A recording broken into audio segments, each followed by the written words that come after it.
Mobilność stawów skokowych jest jednym z najważniejszych parametrów dla biegacza górskiego, ale również biegacza płaskiego.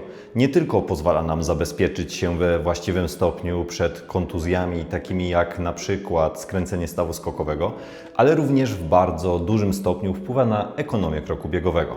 W tym materiale pokażę Ci, jak za pomocą kilku prostych ćwiczeń zwiększyć ruchomość stawu skokowego tak, aby korzystać z biegania jeszcze lepiej i jeszcze bezpieczniej. Każde ćwiczenie wykonywane w tej sesji wykonujemy sobie przez 1 minutę.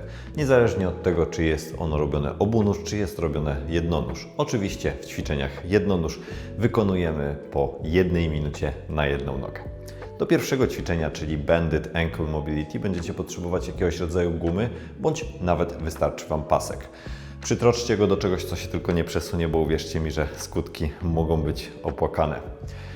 W moim przypadku trochę poza kadrem, ale jest to drabinka.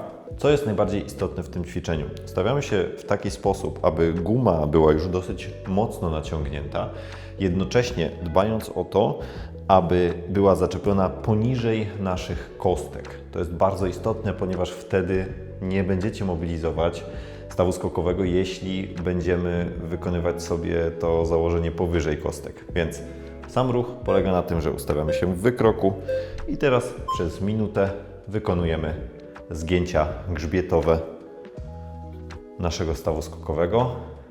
Pamiętajcie, że jeśli odczuwacie jakąkolwiek sztywność, która już przekracza takie rozciąganie, a pojawia się ból, wtedy powinniście albo zmienić kierunek, w którym ciągnie Was ta guma, albo z drugiej strony zmienić w ogóle to ćwiczenie lub wykonać je na samym początku bez gumy. Użycie gumy natomiast w tym ćwiczeniu daje bardzo dużo ze względu na to, że jesteśmy w stanie dołożyć tego takiego bodźca mobilizującego nas właśnie od strony takiej mobilizacji stawowej z ruchem, czyli jest to jedna z technik fizjoterapeutycznych, których używamy z pacjentami w pracy. Jeszcze 10 sekund.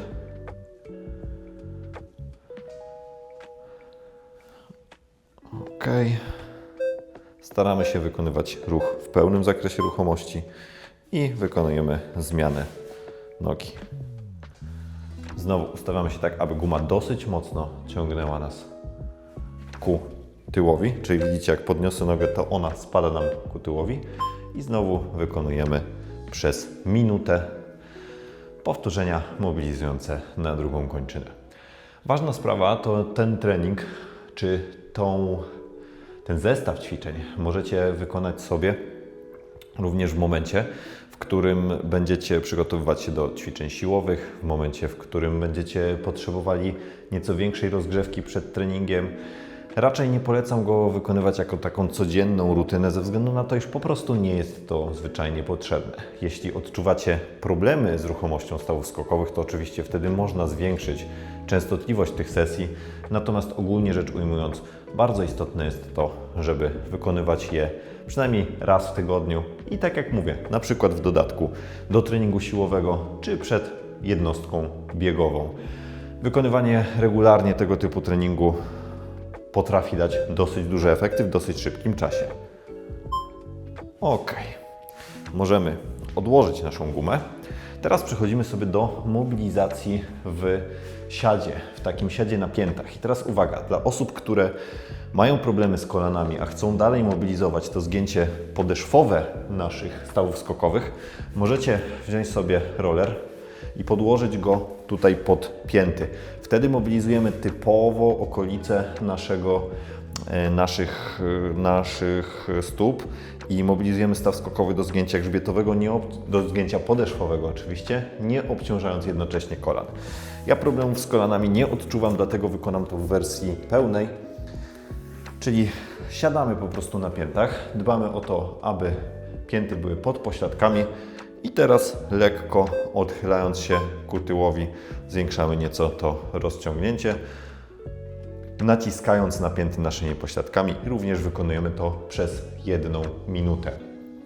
Zazwyczaj ruchem, o którym wszyscy myślą, jest ruch zgięcia grzbietowego, czyli ten, który mamy w momencie fazy przeniesienia i po kontakcie stopy z podłożem. Natomiast część osób zapomina, że stopa powinna być mobilna również w kierunku drugiego tego odbicia, czyli odbicia końcowego.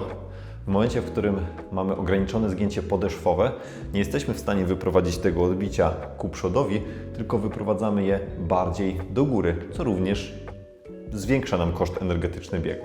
Dodatkowo brak tej ruchomości może przyczynić się do takiego zwiększonego ryzyka skręcenia stawów skokowych, szczególnie jeśli mamy bardzo ciężki teren i bardzo ciężkie zbiegi.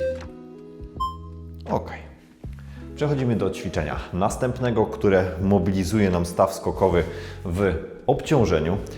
Układamy się w pozycji takiego wykroku bocznego, czy inaczej kozak skład. I teraz wykonujemy sobie mobilizację. Pamiętajcie, że tutaj nie chodzi o to, że to ćwiczenie powinno zwiększać nam siłę. Tu mobilizujemy staw skokowy. Ustawiamy kończynę nieco ku stronie zewnętrznej, w taki sposób, aby była skierowana ona pod kątem 45 stopni. I teraz wykonujemy sobie kozak skład, starając się jak najmocniej zwiększyć zgięcie grzbietowe i nie odrywając jednocześnie pięty. Robimy takie 3 pogłębienia na dole. Jeśli jesteście w stanie, możecie usiąść nawet na tej pięcie i powtarzamy to przez 1 minutę na jedną nogę. Te mobilizacje pod obciążeniem są bardzo fajne, ponieważ one nieco bardziej już dają nam też element takiej sztywności tkankowej, która jest potrzebna w obrębie stawu skokowego. Część osób myśli, że trzeba bardzo mocno ten staw mobilizować, rozciągać, a tymczasem on również powinien być dosyć mocno stabilny. Ok, ostatnie powtórzenie i zmiana nogi. Wykonujemy to samo na drugą kończynę, czyli znowu ustawiamy pod kątem 45 stopni i teraz schodzimy. Pewnie zauważycie, że u mnie zakres tego zgięcia grzbietowego po stronie lewej jest troszkę mniejszy. Wiąże się to z niedawną kontuzją, z której się leczyłem i jeszcze nie wprowadzałem wcześniej bardzo dużych obciążeń w tą okolicę. Miałem mały uraz mięśnia piszczelowego tylnego. W związku z tym przy rozciągnięciu odczuwałem pewne problemy. Świetnie. Jeszcze 20 sekund. Jednocześnie mobilizujemy tutaj trochę mięśnie przywodziciele, więc można powiedzieć 2 w 1. Oczywiście pamiętajcie o tym, że ruchomość stawu skokowego nie zależy tylko oczywiście od łydki i stawu skokowego, natomiast jest to taka celowana mobilność, którą tutaj wykonujemy. Teraz ćwiczenie, które chyba najczęściej wykorzystywane jest w różnych wzorcach, a mianowicie rozciągnięcie łydki. Możecie stosować je sobie opierając się o ścianę. Kluczem do tego ćwiczenia jest to, aby nie odrywała się nam tutaj pięta od podłoża. Zwiększamy sobie zakres zgięcia grzbietowego przez pochylenie się w biodrach do przodu, czyli poprzez zwiększenie wyprostu biodra. I teraz naprzemiennie będziemy wykonywać pogłębienie z ruchem jednocześnie kolana. Tutaj rozciągamy bardziej mięśnie brzuchate przy prostym kolanie, a mięśnie płaszczkowate przy kolanie ugiętym.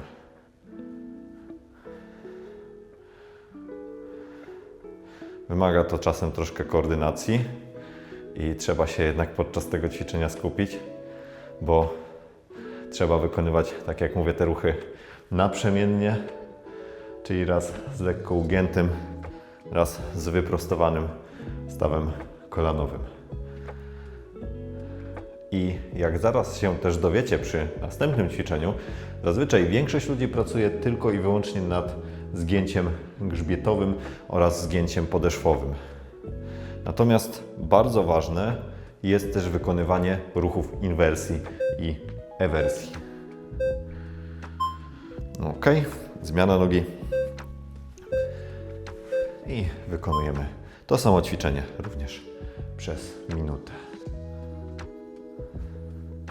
Jeśli macie z kolei do czynienia z tendinopatią na przykład ścięgna Achillesa, tego typu ćwiczeń raczej nie zalecamy. Dlaczego? Dlatego, że tendinopatia sama w sobie bardzo nie lubi rozciągania.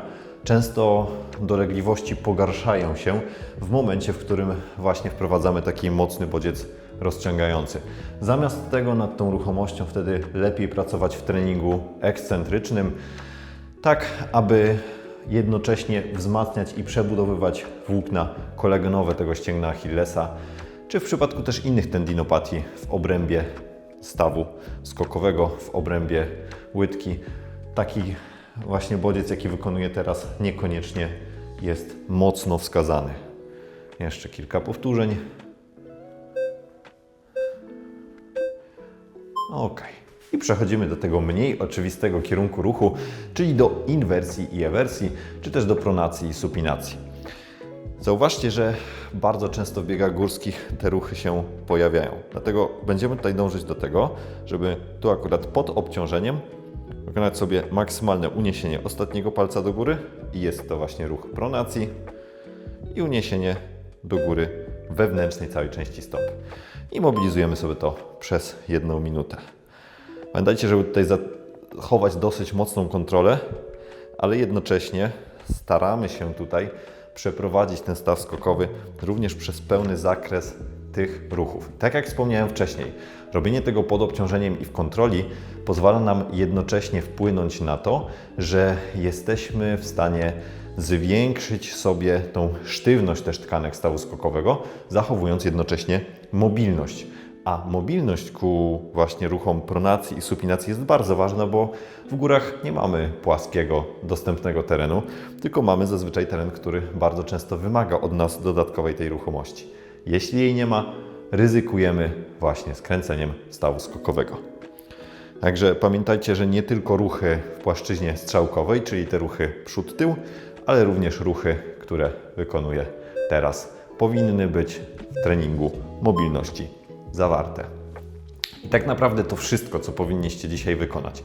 Pamiętajcie, aby ten trening wykonywać minimum raz w tygodniu. Jeśli macie duże ograniczenia ruchomości, możecie zwiększyć jego częstotliwość i ilość tych powtórzeń, które tutaj wykonujecie. Możecie również zwiększyć sobie czas trwania niektórych ćwiczeń, natomiast ten czas do minuty będzie jak najbardziej odpowiedni. Jak widzisz, dbanie o ruchomość stawów skokowych nie należy do najtrudniejszych ani wymagającej ogromnej ilości sprzętu. Jeśli odczuwasz natomiast ból w trakcie tych ćwiczeń, koniecznie skonsultuj się tutaj ze specjalistą, najlepiej z fizjoterapeutą, tak aby poznać przyczynę jego dolegliwości. Pod żadnym pozorem nie kontynuuj ćwiczeń, jeśli wzmagają one Twój ból. Pamiętaj o systematyczności, o tym, aby regularnie tego typu trening wykonywać. Jeśli natomiast podobają Ci się tego typu materiały i chciałbyś widzieć ich więcej na moim kanale, rozważ proszę wsparcie mnie na Patronite z subskrypcją bądź na Supi, takim wsparciem jednorazowym, na którym możesz postawić mi coś w rodzaju wirtualnej kawy. Dzięki temu Ty będziesz dostawał więcej wartościowych i wysokich jakościowo treści, a ja będę mógł dostarczyć Ci moją jak najlepszą wiedzę i skupić się na tym, co umiem najlepiej, czyli przekazywanie jej, nagrywanie tych filmów, a montaż będę mógł oddać całkowicie innej osobie, tak abyście mogli nie tylko cieszyć się ze względu na swoje zdrowie, ale również ze względu na ładne kadry. Zostawcie koniecznie komentarz, jak poszedł Wam ten trening, jak znajdujecie te ćwiczenia. Zostawcie komentarz oczywiście, jeśli coś też Was nurtuje. Postaram się odpowiedzieć na każde Wasze pytanie. Zostawcie oczywiście łapkę w górę, zostawcie subskrypcję i do zobaczenia w kolejnych materiałach.